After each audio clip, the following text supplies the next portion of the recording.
বাংলার ইতিহাস ঘাটলে দেখা যায় একটা সময় যেমন প্রতাপশালী রাজা ছিল, ঠিক তেমনি সামন্ত রাজারাও মাথা চারা দিয়ে উঠেছিল। তেমনি একটি বিখ্যাত রাজবাড়ি হলো পূর্ব মেদিনীপুর জেলায় অবস্থিত মহিষাদল রাজবাড়ি, যা প্রতিষ্ঠিত হয়েছিল এক বাঙালি জমিদারকে উৎখাত করে। কি সেই ইতিহাস, কিভাবে বাঙালি জমিদারকে উৎখাত করে গড়ে উঠেছিল এক বিশাল সাম্রাজ্য? চলুন জেনে নেওয়া যাক সেই চরম ইতিহাস। অবিভক্ত মেদিনীপুরে এমন অনেক সামন্ত রাজার ইতিহাস মেলে, যারা তাদের সময়ে রাজত্বের এক আলাদা ছাপ ফেলে গেছেন। সেই সময় বাংলার সামন্ত রাজারা নামমাত্র রাজার অধীনে থাকতেন, আর পরিবর্তে ভিখ করতেন স্বাধীনভাবে রাজত্ব করার ক্ষমতা। পাইক, বরকন্দাজ, লাঠিয়ালদের নিয়ে নিজেদের সৈন্যবাহিনীও পোষণ করতেন তারা। কেন্দ্রীয় শাসনকর্তার শাসন ব্যবস্থা পৌঁছতো না প্রত্যন্ত অঞ্চলে, ফলে স্থানীয় সামন্ত জমিদারেরা মগের মুলুকের মতো শাসন চালাতো। এমনই একটি অঞ্চল ছিল পূর্ব মেদিনীপুরের মহিষাদল। মহিষাদলের প্রাচীন ইতিহাস দেখলে বোঝা যায় সাধারণ মানুষের ইতিহাস, লৌকিক ইতিহাস এবং রাজবংশের ইতিহাস এক নয়, সমগ্র ইতিহাসের ক্ষুদ্র একটা অংশ মাত্র। ঝাড়গ্রাম, মেদিনীপুর, নারায়ণগড়, নারাজল, ময়না, তমলুক, বগড়ি, চন্দ্রকোনা, ঘাটাল প্রভৃতি অঞ্চলে বড় বড় জমিদার রাজা ছিল। এইসব জমিদার রাজাদের মধ্যে মহিষাদল অন্যতম। প্রায় 900 স্কয়ার কিলোমিটার এলাকা জুড়ে একটা সময় মহিষাদল রাজ্য ছড়ানো ছিল।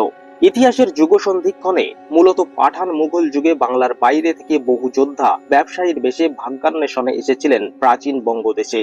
তারপর কেউ জমিদারি পেয়ে, কেউ বা খিলাত পেয়ে ভূস্বামী হয়ে উঠেছিলেন। ইতিহাস ঘাটলে দেখা যাবে সেই সময় অনেকেই বাঙালি দেওয়ান, ম্যানেজার বা আমলাদের সাহায্য নিয়েছিলেন। কিংবদন্তি রয়েছে উত্তরপ্রদেশীয় সামবেদীয় ব্রাহ্মণ বংশের কোনো এক জনার্দন উপাধ্যায় মহিষাদল রাজবংশের প্রতিষ্ঠা করেন। 16 শতাব্দীর মাঝামাঝি কোনো এক সময় পাঠান মুঘলের সংঘর্ষ যখন চলছিল, সেই সময়ই ব্যবসা বাণিজ্যের জন্য এদেশে আসেন। ইতিহাস ঘাটলে দেখা যাবে বর্ধমান রাজবংশের ইতিহাসেও এমনই কাহিনী চালু রয়েছে। কেউ কেউ দাবি করেন জনার্দন মুঘল সেনাদের একজন কর্মচারী ছিলেন, পরে তিনি ভূস্বামী হয়ে বাংলায় থেকে গিয়েছেন। কাহিনী যাই হোক, বর্ধমান সহ অন্যান্য রাজবাড়ির কাহিনীর সঙ্গে একই গল্প মিলে যায়। জনার্দন যে সময় বাংলায় আসেন, সেই সময় স্থানীয় জমিদার ছিলেন কল্যাণ রায়চৌধুরী। কথিত রয়েছে কৌশলে কল্যাণের জমিদারি গ্রাস করেছিলেন জনার্দন।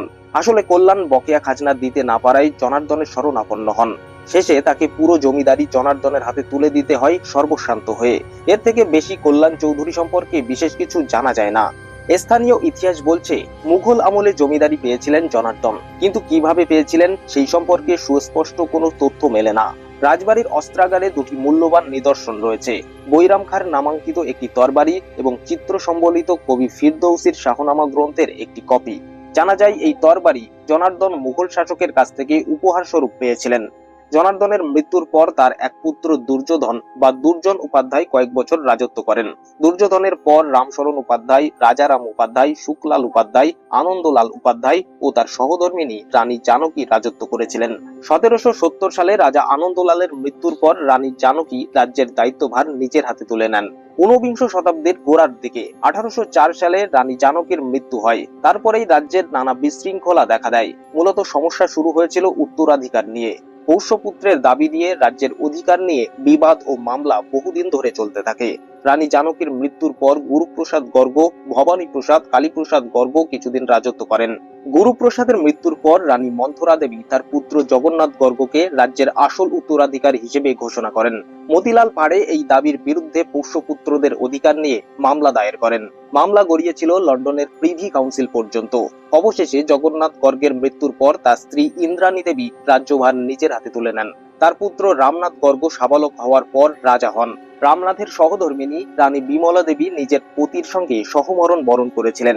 রামনাথ ও বিমলা দেবীর পর মহিষাদলে আরো অনেক রাজা এখানে রাজত্ব করেন। বর্তমানে বিশাল এই রাজবাড়িটি পরিণত হয়েছে এক টুরিস্ট ডেস্টিনেশনে। রাজবাড়ির ভিতরে একটি জাদুঘর রয়েছে, যেখানে প্রাচীন তলোয়ার, বন্দুক, রাজবাড়ির ব্যবহৃত আসবাবপত্র এবং শিকার করা পশুদের চামড়া সংরক্ষণ করা আছে। এছাড়া ঘুরে দেখবার মতো জায়গা বলতে রয়েছে সমগ্র প্রাসাদ চত্বর এবং মন্দির সংলগ্ন এলাকা। এমনকি এই রাজবাড়িতে থাকা খাওয়ার সুব্যবস্থাও রয়েছে। আপনারা চাইলে এই রাজবাড়ির ভিতরেই রাত্রি যাপনও করতে পারেন। এই ব্যাপারে আরো বিস্তারিত জানতে চাইলে রাজবাড়ির ওয়েবসাইট ভিজিট করতে পারেন। কলকাতা থেকে 100 কিলোমিটার দূরে অবস্থিত এই মহিষাদল রাজবাড়ি। এখানে পৌঁছাতে গেলে সড়ক পথে আপনাকে কলকাতা থেকে কোলাঘাট হয়ে যেতে হবে। এছাড়া ট্রেনে হাওড়া থেকে মহিষাদলে পৌঁছানো যায়।